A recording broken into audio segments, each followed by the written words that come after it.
girls and guys separated at weddings is truly a gift from Allah. A righteous word escapes your mouth, Hamza.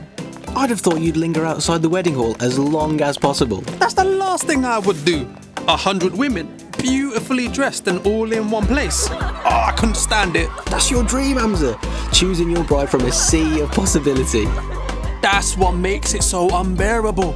In picking one, I'd lose something I love in each of the 99 other girls. I can't bear the thought. Allah have mercy. I guess it wasn't written for you and your latest babe from the bus.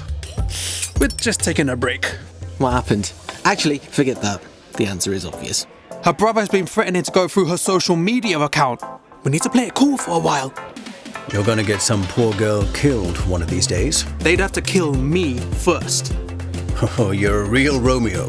That death would be the perfect story to explain Hamza's life. Entertaining, but useless. Speaking of stories, I want to hear more about Allah telling one great story through all the prophets.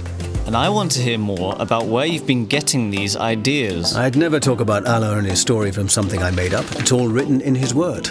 Allah knows I don't have the Quran memorized like Ali, but these ideas of forgiveness and sacrifice have been new to me, as well as the idea that the prophets all tell one story of a perfect beginning, a tragic corruption, Allah's plan of redemption, and a happily ever after. And I found no hadith that speak about these ideas. How can my love be so close and yet so far from me at the same time? Curse these traditions that have put a wall between us. Enough, buddy. If you keep going on, I might start crying. Stories from the lives of Adam and Bibi Hawa, Ibrahim, Musa, Daud, Isa, and all the prophets are written in the Torah, Zabur, Injil. You would dare instruct us on the truth of Allah Most High from corrupted books? Your zeal for Allah is like a waterfall. I fear for the man standing beneath it. No, Ali, I would never speak about Allah from a corrupted source. That is exactly what you've been doing. The Quran never says the previous books are corrupted. On the contrary, it says go back and refer to the former books. O people of the book, you stand on nothing unless you uphold the Torah, the Injil, and what has been revealed to you from your Lord. They distort words from their proper places and have forgotten some of what they were reminded. Oh boy, this is heating up. Hamza, remember the store we saw down the street? Get us some snacks for the show. Popcorn, if they have it. And what does it say was corrupted? The word itself or the meaning? Both of them. Really?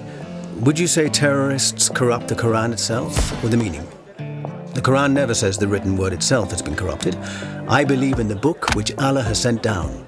We've all grown up knowing those books had been corrupted. Did you grow up knowing those books had been corrupted? Or just hearing and repeating from others that those books had been corrupted? Wouldn't that contradict the nature of Allah? How so, Professor? How so? It's all so perfect and it's all so far away from me. The happiness, the bride, the honeymoon. Truly Allah must be great. What are we talking about? My mind can't be in this wedding hall any longer. You know, stuff we usually talk about at weddings. Terrorism, the nature of Allah.